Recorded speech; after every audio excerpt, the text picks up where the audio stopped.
ಲೋಕಸಭಾ ಕ್ಷೇತ್ರಕ್ಕೆ ಕಾಂಗ್ರೆಸ್ ಇಂದ ಆಗಲಿ ಅಥವಾ ಮೈತ್ರಿ ಕಡೆಯಿಂದ ಆಗಲಿ ಇನ್ನೂ ಅಭ್ಯರ್ಥಿ ಘೋಷಣೆ ಆಗಿಲ್ಲ. ಎರಡಕ್ಕೂ ಕೂಡ ಈಗ ಒಂದ್ ರೀತಿ ಅಭ್ಯರ್ಥಿಗಳ ಹುಡುಕಾಟ ಅನ್ನೋದಕ್ಕಿಂತ ಹೆಚ್ಚಾಗಿ ಯಾರನ್ನ ಅಭ್ಯರ್ಥಿಯನ್ನಾಗಿ ಯಾವ ಸಮುದಾಯದವರನ್ನ ಮಾಡಬೇಕು ಅನ್ನುವ ಪೈಪೋಟಿ ಬಿದ್ದಂಗೆ ಕಾಣಿಸ್ತಾ ಇದೆ. ಕಾಂಗ್ರೆಸ್ ಮಾತ್ರ ಅಲ್ಲ, ಮೈತ್ರಿಯಲ್ಲೂ ಕೂಡ ಇದೀಗ ಬಲಗೈ ಸಮುದಾಯದ ಅಭ್ಯರ್ಥಿಗೆ ಟಿಕೆಟ್ ಕೊಡಬೇಕು ಅನ್ನುವ ಒಕ್ಕೊರಲ ಕೂಗು ಕೇಳಿ ಬರ್ತಾ ಇದೆ. ಕಾಂಗ್ರೆಸ್ ಹೈಕಮಾಂಡ್ಗೆ ತಲೆನೋವಾದ ಕೋಲಾರ. ರಮೇಶ್ ಕುಮಾರ್, ಕೆಎಚ್ ಮುನಿಯಪ್ಪ ಮಧ್ಯೆ ಫೈಟ್. ಕೋಲಾರ ಲೋಕಸಭಾ ಕ್ಷೇತ್ರ ಪ್ರಮುಖ ಮೂರು ಪಕ್ಷಗಳ ಹೈಕಮಾಂಡ್ಗೆ ಸಾಕಷ್ಟು ತಲೆನೋವಾಗಿ ಪರಿಣಮಿಸಿದೆ. ಕಾಂಗ್ರೆಸ್ ಪಕ್ಷದಲ್ಲಿ ಜಿಲ್ಲೆಯ ಕೆಎಚ್ ಮುನಿಯಪ್ಪ ಹಾಗೂ ರಮೇಶ್ ಕುಮಾರ್ ಬಣದ ನಡುವೆ ಹಗ್ಗ ಜಗ್ಗಾಟ ನಡೀತಾ ಇದೆ. ಕೆಎಚ್ ಮುನಿಯಪ್ಪ ತಮ್ಮ ಅಳಿಯ ಚಿಕ್ಕಪೆದ್ದಣ್ಣಗೆ ಟಿಕೆಟ್ ನೀಡಬೇಕು ಅಂತ ಪಟ್ಟು ಹಿಡಿದಿದ್ರೆ, ಮತ್ತೊಂದು ಕಡೆ ರಮೇಶ್ ಕುಮಾರ್ ಬಣ ಬಲಗೈ ಸಮುದಾಯದ ಅಭ್ಯರ್ಥಿಗೆ ಟಿಕೆಟ್ ನೀಡಬೇಕು ಅನ್ನೋ ನಿಟ್ಟಿನಲ್ಲಿ ದೆಹಲಿ ಮಟ್ಟದಲ್ಲಿ ಲಾಬಿಯನ್ನ ನಡೆಸ್ತಾ ಇದೆ.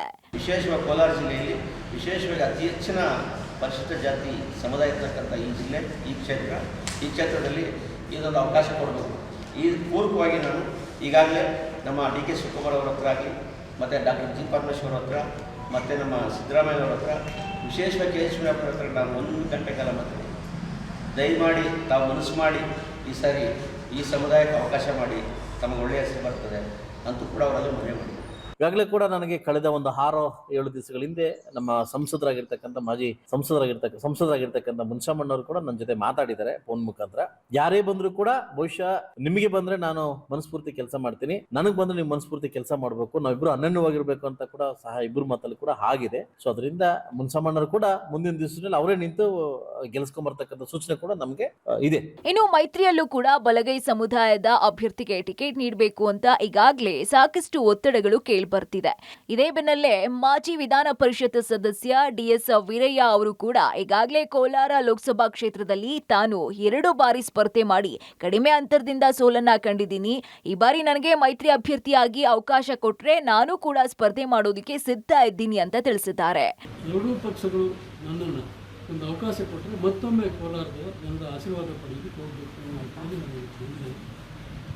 ನಾನು ಇನ್ನೂ ಯಾವುದೇ ನಿರ್ಧಾರವನ್ನು ತಗೊಂಡಿಲ್ಲ. ಮಂಜುನಾಥ್ ಅವ್ರಿಗೆ BJP ಅವಕಾಶ ಕೊಟ್ಟಿದೆ. ಹಾಗೆ ನನಗೆ JDS ಆಗಲಿ ಅಥವಾ BJP ಎರಡೂ ಪಕ್ಷಗಳು ಗೆಲ್ಲುವ ಅಭ್ಯರ್ಥಿ ಅಭ್ಯರ್ಥಿ ಅನ್ನುವಂಥ ನನ್ನ ಹಿಂದಿನ ಈ ಜಿಲ್ಲೆಯಲ್ಲಿ ಪಡೆದಂಥ ಮಾತುಗಳನ್ನ ಗಣನೆಗೆ ತಗೊಂಡು ನನ್ನನ್ನು ಅಭ್ಯರ್ಥಿ ಮಾಡಿದ್ರೆ ಬಹುಶಃ ನನಗೊಂದು ಕೊನೆಯ ಅವಕಾಶ ಕೊಟ್ಟಂಗಾಗುತ್ತೆ. ಕಳೆದ ಬಾರಿ ಬಲಗೈ ಸಮುದಾಯಕ್ಕೆ ಸೇರಿದಂಥ ಮುನ್ಸ್ವಾಮಿ ಅವರನ್ನು ನಾವು ಗೆಲ್ಲಿಸ್ಕೊಂಡಿದ್ದೇವೆ. ಹಾಗೆಯೇ ಈ ಕೋಲಾರ ಲೋಕಸಭಾ ಕ್ಷೇತ್ರದ ಈ ಒಂದು ಸ್ಪರ್ಧೆಗೆ ಬಲಗೈ ಜನಾಂಗಕ್ಕೆ ಟಿಕೆಟನ್ನು ಕೊಡಬೇಕಾಗ್ತದೆ. ಹಾಲಿ ಸಂಸದರಾದಂಥ ಮುನ್ಸ್ವಾಮಿ ಅವರು ಬಲಗೈ ಸಮುದಾಯಕ್ಕೆ ಸೇರಿದವರಾಗಿದ್ದು ಟಿಕೆಟ್ ನೀಡಬೇಕಂತ ಸಂಘಟನೆಯು ಕೋರ್ತದೆ. ಒಟ್ಟಲ್ಲಿ ಕೋಲಾರ ಲೋಕಸಭಾ ಕ್ಷೇತ್ರದಲ್ಲಿ ಬಲಗೈ ಸಮುದಾಯದ ಪ್ರಾಬಲ್ಯ ಹೆಚ್ಚಾಗಿದ್ದು, ಮೂರು ಪಕ್ಷಗಳು ಬಲಗೈ ಸಮುದಾಯದ ಅಭ್ಯರ್ಥಿಗಳಿಗೆ ಅವಕಾಶ ಕೊಡಿ ಅನ್ನೋ ಕೂಗು ಜೋರಾಗಿದೆ. ಯಾವ ಪಕ್ಷ ಯಾವ ಸಮುದಾಯಕ್ಕೆ ಅವಕಾಶ ಮಾಡಿಕೊಡುತ್ತೆ ಅನ್ನೋದನ್ನ ಕಾದು ನೋಡಬೇಕಾಗಿದೆ. ಕ್ಯಾಮರಾಮನ್ ಮದನ್ ಜೊತೆ ರವಿ, ಪಬ್ಲಿಕ್ ಟಿವಿ, ಕೋಲಾರ.